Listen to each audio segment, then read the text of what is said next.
New punter. Okay, so I ain't want to bring it up because I didn't know if it was too soon. Right.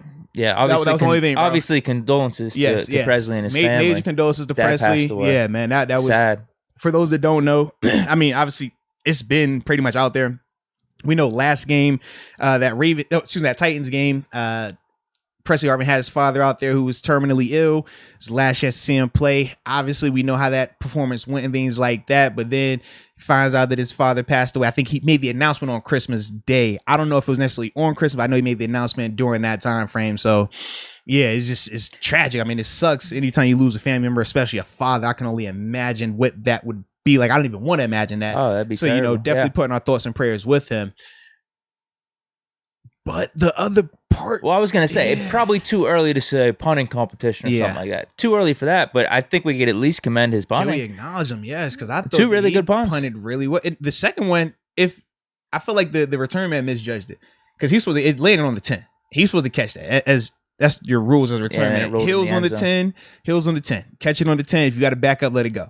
So he should have quit. He just misjudged it. And then it would have been even better. You know what I mean? But I thought that he came in and played well. I thought that he punted with really good confidence. I like his placement. I like his power. And just the simple fact there was no shanks. And that's the thing. Like when we talk about it, and it's touchy because obviously the personal element for Presley, but at the professional level, we have to kind of take that out when we're evaluating. And the big thing with Presley, because I know people say, "Oh, y'all booed this man," and his dad was out there, his dad passed. And it's like people weren't booing. I don't think you booed him either. We ain't booing, but it's like people weren't booing him because you're not talking about him personally. Personally, it's like the performance part when you see and no him, one knew that at the time. Anyway, that's the other part. I'm like, bro, y'all killed me with that. That came out after the game. Yeah, but it's like his performance was wildly inconsistent at times this season, and a lot of the shanks, things that we would get mad with Barry doing. And I mean, it's funny when we look back, it's like Barry, even though he would have it was more so not a ton, but just horrible moments. Yeah, the one in the Washington games. The one I remember just like last year. Horrible moments that he would do it. Whereas with Presley, it does seem like it happens more often. But like I said, you got to separate them. You know what I mean? Because it's like we get the personal element, and yes, it could have an effect 100%.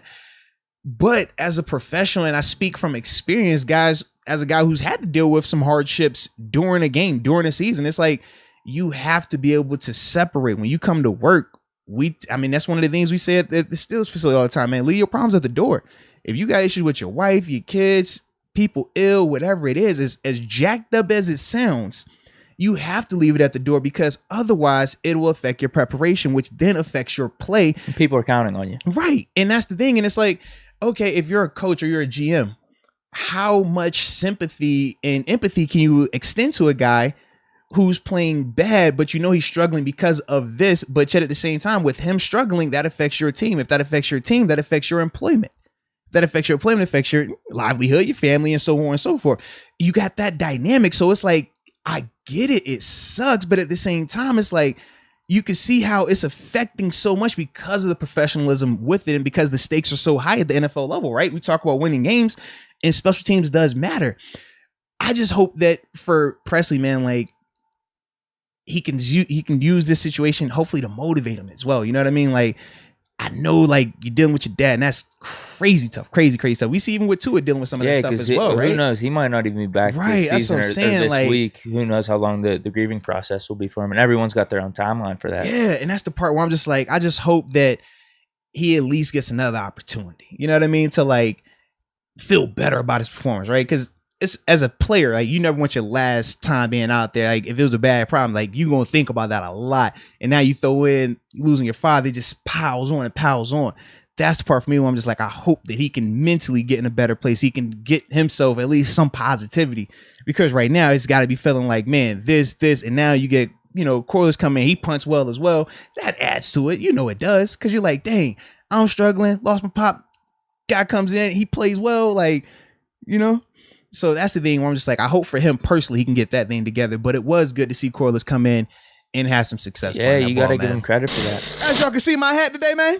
It is by Into the AM. You know, we had to go with that smooth, sleek look. This low key, like, this your look right here. I know. This is your look, bro. I know. This is your look, bro. It's a good hat, man. I've worn it multiple times. I will say this, man. It is very comfy. It's very breathable, too. You can see the mesh on the backside of it, man. Keeps the hat nice and smooth. But more importantly, we got promo codes, ladies and gentlemen. So if you use the promo code MOATS10, all right, MOATS with the number 10, you will receive 10% off of your purchases at Into the AM. Website is right there, intotheam.com. But man, it's awesome, man. The graphic tees they have, the basic t-shirts that they have. Obviously, me and Deke always talk about our contrast and style. I'm more of the graphic t-shirt guy. Deke's more the basic t-shirt guy. Yep. But the beauty with Into the AM is they have packages where you can get monthly subscriptions where they send you their freshest, newest color schemes, whether you want the basics or if you want the graphics, all for really nice pricing. And like I said, you can use that promo code that's right there on the screen to add to the pricing discount with that as well. So big time shout out to the homies at Into the AM.